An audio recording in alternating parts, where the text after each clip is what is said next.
Welcome everyone. In this lecture, we are going to discuss some important questions related to the chapter The Cell. The Cell chapter biology का सबसे basic chapter है। अगर आपको इस chapter की knowledge नहीं है तो आगे के जो चैप्टर पढ़ेंगे उसमें आपको डिफ़िकल्टीज होगी। इसलिए चैप्टर तो हमने ख़त्म कर लिया था पर इसके क्वेश्चंस एनी हाउ मिस हो गए थे। कैसे अपलोड तो किया था पर वहाँ पे डिलीट हो गए थे वीडियो। इस वजह से हमने दोबारा इसको आपके लिए प्रिपेयर किया है इस वीडियो को, और उससे ज़्यादा ही क्वेश्चंस लेकर आया हूँ। पिछली बार 5 ही नेम द फॉलोइंग, इस बार हमने 12 कवर किया है और डायग्रामेटिक बेस्ड क्वेश्चन जैसे आप करते आ रहे हैं।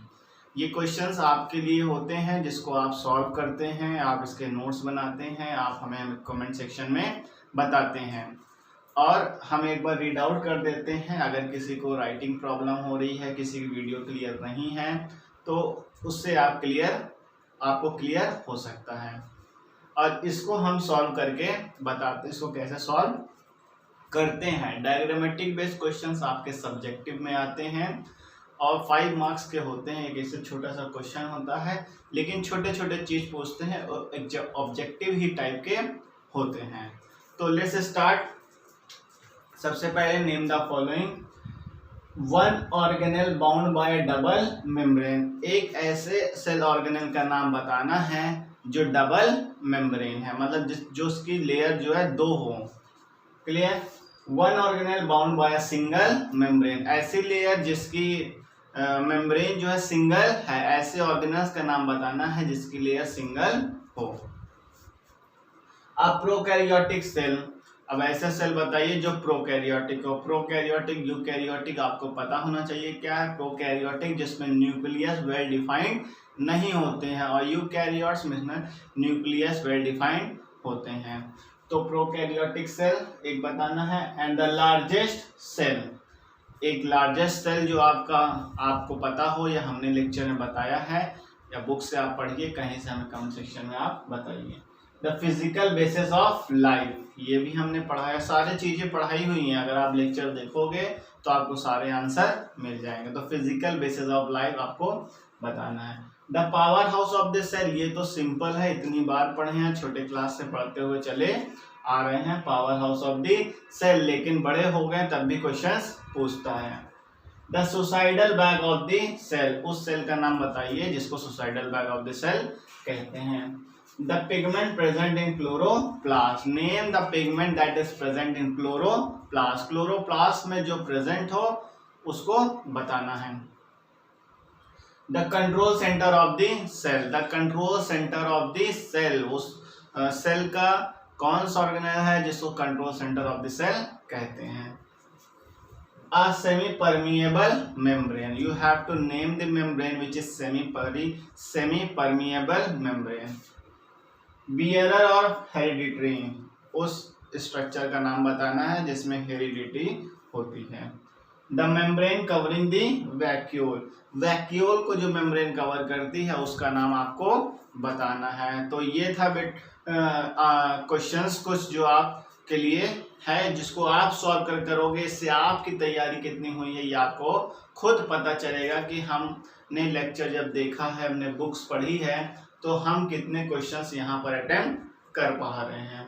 तो ये था आपका डायग्रामेटिक बेस्ड। डायग्राम बेस्ड पे जो होते हैं वो कुछ इस तरीके के होते हैं, सिंपल क्वेश्चंस पूछते हैं।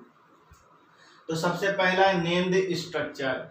अब स्ट्रक्चर अगर आप पहचान पा रहे होंगे तो ठीक है, नहीं तो हमने ये बताया कि इसको हम सॉल्व करते हैं। The structure is nucleus.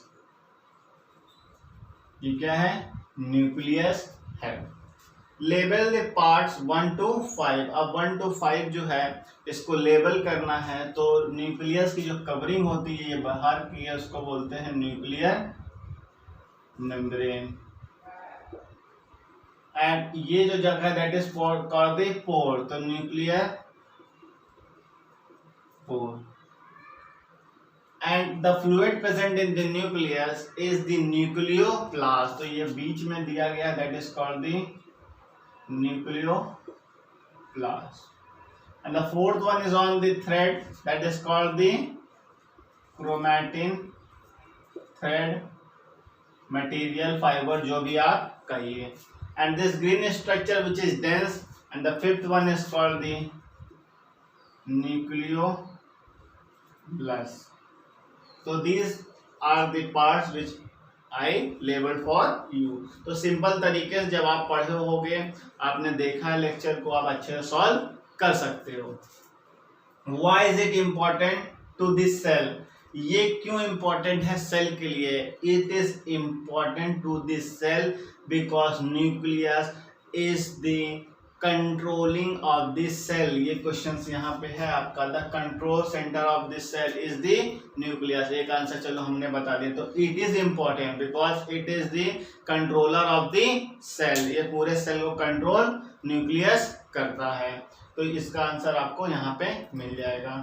Is this structure present in all the cell? क्या ये सारे सेल के स्ट्रक्चर में प्रेजेंट होता है? If not mention the cell, अगर यस है तो यहीं पे छूट गया, नो है। अगर इफ कह दिया तो मतलब नो हुआ आंसर। अगर यस होता तो पूछता ही नहीं, नो है तो बताना है कौन सा सेल में नहीं प्रेजेंट होता है। तो सबसे पहले present in all the cell, no, answer is no. If not mention the cell, mature RBC of the human being। Human being के मैच्योर आरबीसी में ये एब्सेंट होते हैं। तो इस तरीके से क्वेश्चन इजीली सॉल्व हो जाते हैं। डायग्रामेटिक बेसिस सब्जेक्टिव में क्वेश्चंस आते हैं, लेकिन देखिए एक वर्ड का है, ऑब्जेक्टिव टाइप का ही होता है। बस थोड़ा सा कंसंट्रेट करने की जरूरत होती है, जिससे आप अच्छे मार्क्स ला सकते हैं। तो नया वीडियो हमारा जल्दी आएगा नए चैप्टर के साथ। तब तक जितने कोर्स हुआ उसको कंप्लीट करिए, हमें रिस्पॉन्स करिए कि क्या प्रॉब्लम्स आपको आ रही हैं, तो उसको हम जल्दी सॉल्व करेंगे। Thank you.